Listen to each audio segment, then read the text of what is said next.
Alright, this is just a quick video, give you a basic walkthrough on changing from the 60 amp 24 volt alternator on a Humvee, this one's a V-belt, to a 200 amp dual voltage alternator with a V-belt. So the first thing you need to do is disconnect your batteries. The main negative going onto the back battery, and then the positive going on to the front battery that goes out to the big battery lead over here.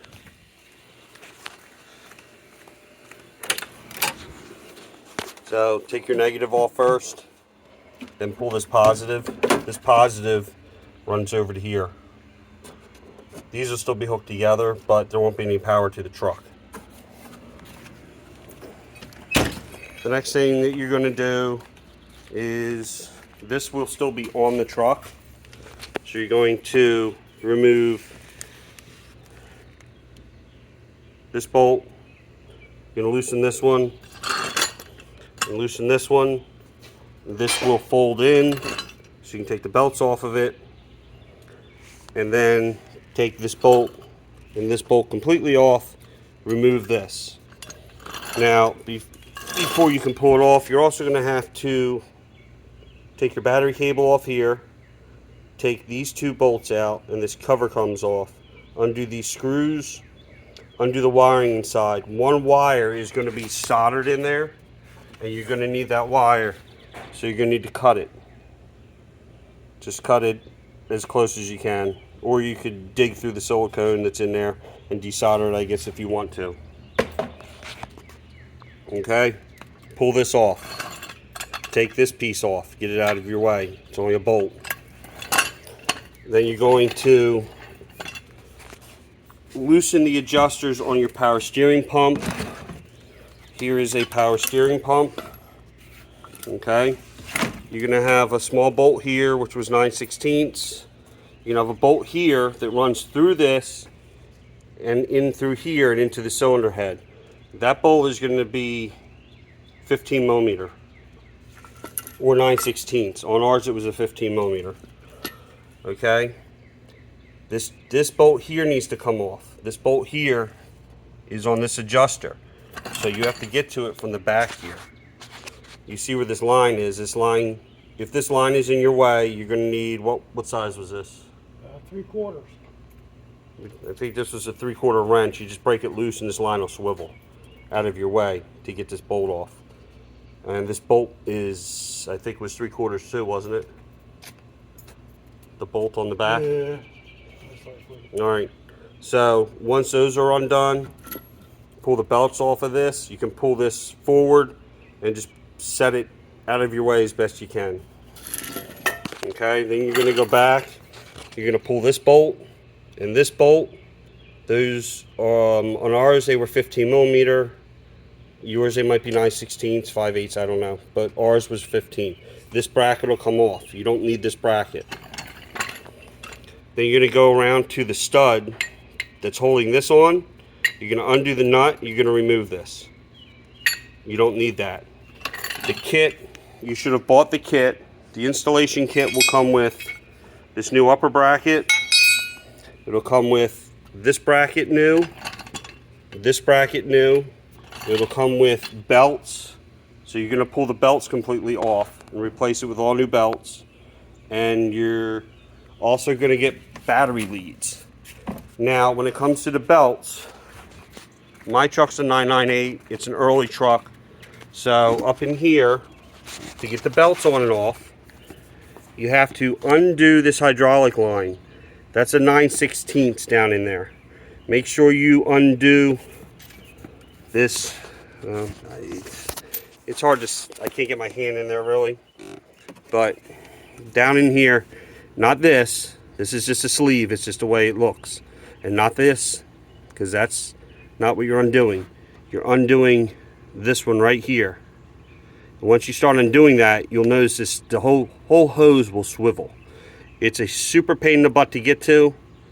The later trucks have a quick connect there that looks like an air hose fitting. If you go on Eastern Surplus's website, They sell the quick connect for $50. And while this is off, you can change it over to the quick connect in case you ever have to do your belts again. Okay, so once you undo this, pull the hose completely off. Fluid's going to come out of it. So put a pan underneath. Then you're going to take all of your belts off. So there will be 2 alternator belts that come off and 2 power steering belts that come off. So once you do that, you're going to put, out of your kit that you purchased, you're going to put the smallest belt on, and it goes all the way to the back. Then you're going to put the other 3 belts on, which are a matched set in length for the alternator. They're going to go on. You have to get them over the fan and all onto here. Okay? Then hook that line back up. Make sure it's tight. After that, you're going to mount this bracket. I reused all the old bolts because I bought used everything except for new belts. So I reused all the bolts because all the bolts are exactly the same from what I can tell, except for this bolt right here. They want you to put a stud here, which will come with your kit, and that's going to be for a big, great braided ground that's going to go from that stud you'll install to the grounding location on the new alternator itself. So once you get this on here, 2 of the bolts are just going to go right into the stud they want you to do, which is going to be all at the top, and then the lower bolt, they go right into the cylinder head. The 3rd bolt goes through, is your pivot bolt for adjusting the power steering pump. It goes through here, through the bracket, into the cylinder head. I suggest that you put the stud in snug, the lower bolt in snug, and with the power steering pump out of your way still, take this bolt and just put it through the hole in the bracket and make sure it threads into the cylinder head. Then tighten your stud, tighten your lower bolt. I believe they were 48 foot-pounds. Refer to your instructions. Okay? Then you're going to put your pump up. So you're going to take this long bolt back out, slide it through the pivot slot on the pump, and you're going to screw that through here and into the cylinder head and leave it loose. You just want to screw it in and get it started. Now, a problem we ran into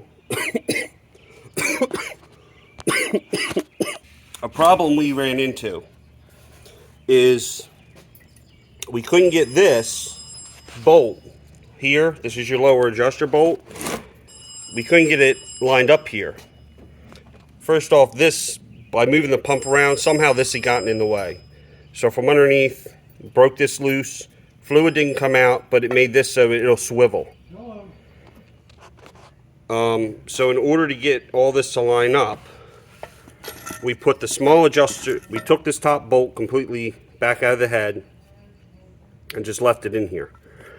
There's a small adjuster bolt here that goes to a plate on the side of your water pump.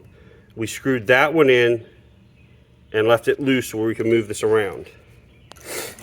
And then from underneath, we were able to have somebody hold this from up top and somebody from underneath put this bolt in, because it allowed this to move enough where we could get it to line, the threaded part to line up with this slot here. Once that was run in most of the way by finger, then we went back and put this bolt through here, through this and into the cylinder head, and everything was fine. Okay, while this is apart, I suggest you inspect this line. If it looks like it's been leaking, get rid of it, replace it. I definitely recommend replacing these 2. This is 3/8 transmission line. You can also use power steering line if you can get it, and just cut it to length. Take one off, measure it, match it up, cut it, and then do the other one. You need to reuse these clamps that hold everything together. One of these goes to, these are return lines. So one of them goes to, I believe, the Cadillac valve, and the other one goes to your Hydro Boost for your power brakes. Mine was actually leaking, which is why we did this conversion sooner than we were planning to do, because we had to take all this apart to do this anyway. You can technically get to these with all this assembled, but you've got it apart. It's easy. It's a couple of dollars worth of hose. Do it now. It's not worth fighting with later when you have full access to it. All right, so the next step is this needs to be fully de-adjusted, this power steering pump. And the little belt, the smallest belt, is going to go all the way to the back on these pulleys. So that's your power steering pulley that you don't need to change. This represents the pulley that's on your new unit. So this is irrelevant right now, but you see it takes 3 belts. So you've got 4 grooves here on the power steering pump, the crankshaft, and the water pump. The belt that we had, the brand new belt, I don't know if it had shrunk a little bit or if it's because the way they had it folded up inside the packaging, we couldn't just put it on there and slide it all the way to the back. We ended up having to get it into the groove on this, on the power steering, the crank, and the water pump. Get them all into the front groove, and then get it into the second groove on one of them, and then work it on the other 2 pulleys into the second groove, and then into the third groove, work all of them into the third groove, and then into the last groove, and work it all into there. After that, you can adjust this.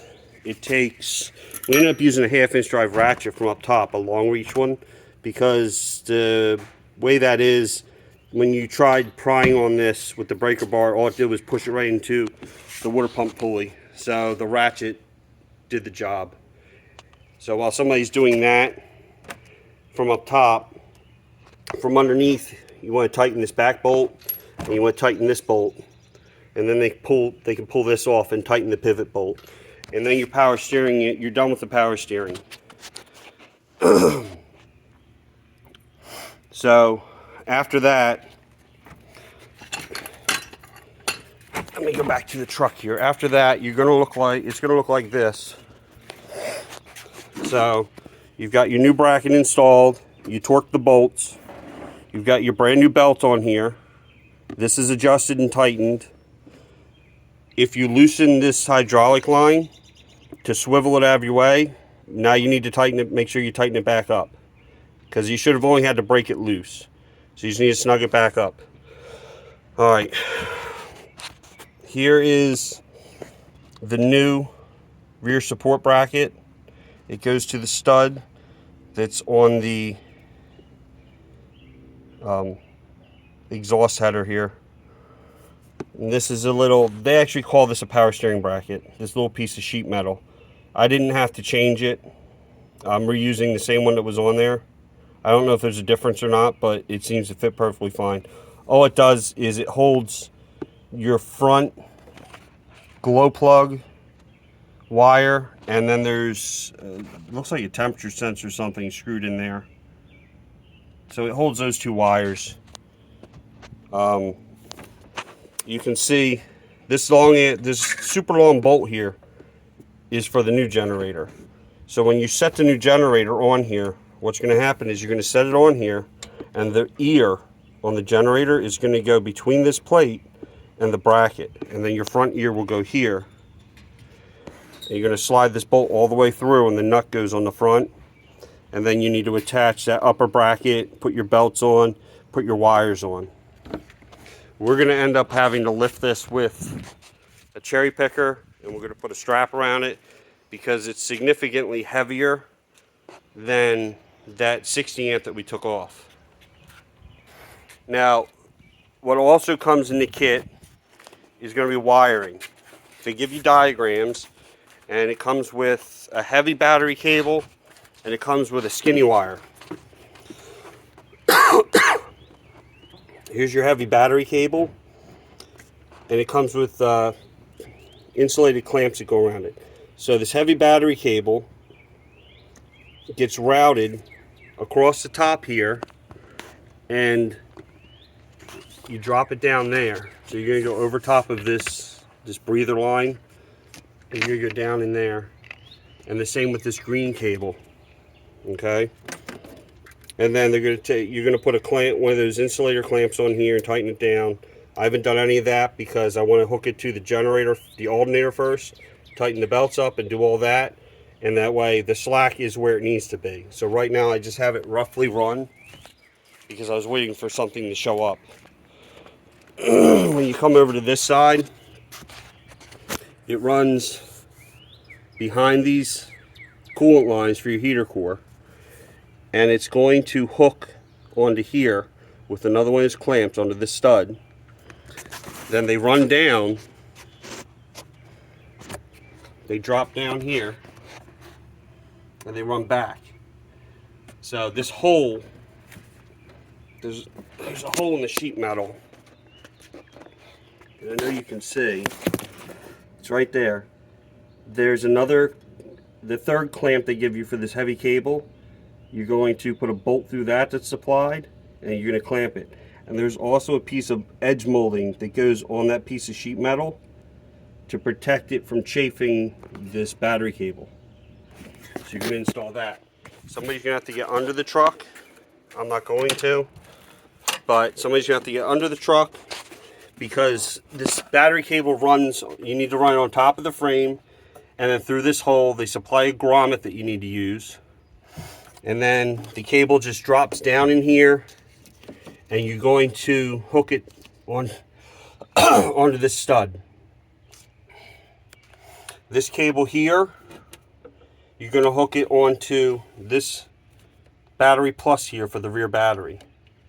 And then when you want to use 12 volts, you're going to pull from this positive and a negative.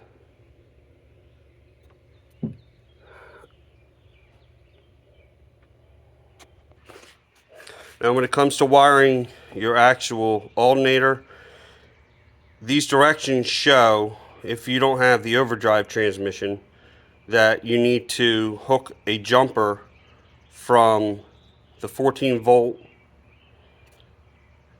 directly to the mounting bolt on the back of your voltage regulator to ground it. Now online on Steel Soldiers, there's a thread regarding this, and somebody claims to have contacted Niehoff, which is the manufacturer of these components, and they stated that to ignore this. This is only on the early voltage regulator. On the apparently on the early voltage regulator, it had to sense either a resistance, because you have this hooked to a battery, or it needed to sense that it was grounded in order for the regulator to work at all to even charge the 24 volt system. On the later one, they said that that doesn't affect it anymore. So either leave this completely off or run the wire that's supplied down to the battery. I don't know why you wouldn't just run it to the battery so you can use 12 volts, because that's kind of the point of going through all this aggravation. And at this point, it's not very cheap to do this conversion, because these alternators have gotten a little pricey compared to what they used to be. So you're gonna do all that, and then you're just gonna follow the instructions as far as hooking anything else up.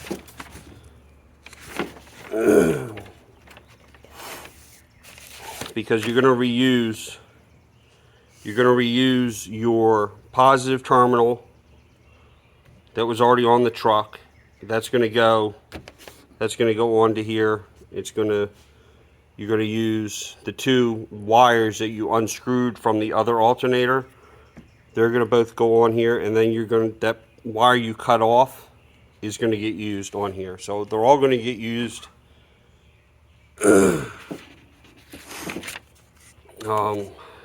What I have written here is a note: hot wire from alternator starter goes to the ignition stud on the 200 amp. So that's going to be your heavy cable from the old starter, the large wire. The other two wires from the old solenoid, one goes to the 200 amp ignition, the 200 amp alternator ignition. The other one goes to the accessory stud. You're gonna have to look up which one goes where. And then I have written on there the 14 volt lead goes to the rear battery. So everything does get used. Like I said, some of this is a pain in the ass, and it helps to having not done it before. I wish I had known these things that I'm telling you on the video. Now this here, we left loose. The stud's tight, but the nut that's holding this on, we left loose. That way we can move it, because you know it's going to be back here like this when we set the generator down in there. So hopefully some of these little tidbits of information help somebody that hasn't done it before.